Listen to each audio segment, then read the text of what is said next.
Hey everyone, welcome back. Today I have 3 tips that will help you cure your red light fever. So let's get into it. So if you've ever done a recording, you know how nerve-wracking it can be.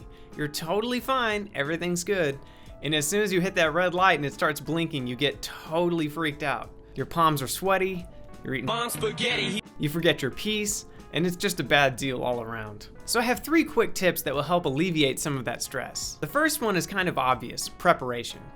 Obviously, if you haven't prepared, you won't perform well.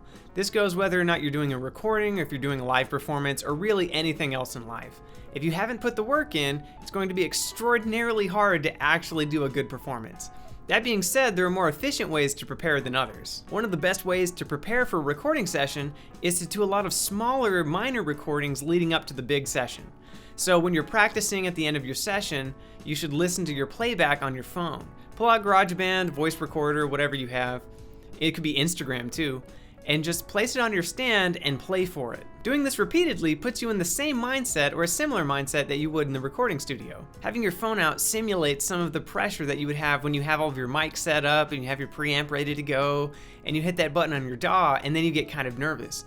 If you practice doing this over and over again, it feels like there's a little bit less at stake, and that can lead to a better performance. Again, the more pressure you can simulate in the practice sessions, the better you'll actually perform in the studio. The second tip is probably my favorite, and that's just to let it roll. When you're doing a recording session, especially by yourself, the most nerve-wracking thing is just to play, realize in real time that you kind of messed up, and then have to go back and keep hitting the space bar like, oh no, I messed up. And then you play, you realize you did a string squeak, you went back, you have to hit the space bar again, and then you do it again, and it's just quicksand. It gets worse and worse with every take. You want to completely avoid that. What you want to do is just let it roll the entire time. Yeah, you'll end up with a big audio file, but the actual pressure you'll feel will go down immensely. You want to just let that recording roll, breathe, do a couple takes, let it roll, keep going, and that way you're not actually listening to yourself too critically as you're playing. You want to be in the moment as you're doing your recording session, and only later when you listen to the playback do you actually want to evaluate what you did. And that's where the editing process comes in. You don't want to edit while you're doing the actual recording. You'll just kind of end up in this weird state of paralysis and not get anything done. You also want to realize that your first take, for the most part, will kind of be garbage. There will be some nice little gems in there, but realize that you'll probably want to edit it in with some other takes later on. Generally speaking, the last take that you do will be probably the most consistent. So the third tip is just a little studio trick that will actually make the recording session a little bit more fun. And that's to play with reverb in your headphones. Now this is more of a personal taste thing, and even I go back and forth sometimes depending on the project, but if you can't hear reverb while you're playing, sometimes it can drastically affect how you actually perform the piece.